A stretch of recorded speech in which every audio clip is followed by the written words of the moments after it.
झाडं लावणार आहोत.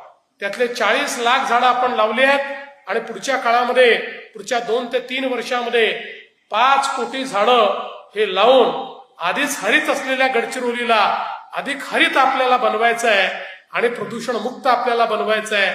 पुढच्या काळामध्ये आपल्याला माहिती आहे आता आमच्या जिल्हाधिकाऱ्यांनी जवळपास 3 जागा गडचिरोलीमध्ये जो काही एअरपोर्ट आहे तो बनवण्याकरता पाठवल्या होत्या.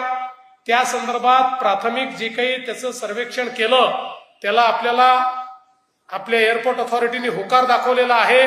त्यामुळे आता 1 जागा त्यातली आम्ही फायनल करून लवकरच त्या जागेचं संपादन करून माझा असा प्रयत्न असणार आहे की शक्य झालं तर 2026 मध्येच गडचिरोलीमध्ये आपल्याला एअरपोर्टचं काम सुरू करायचं आहे.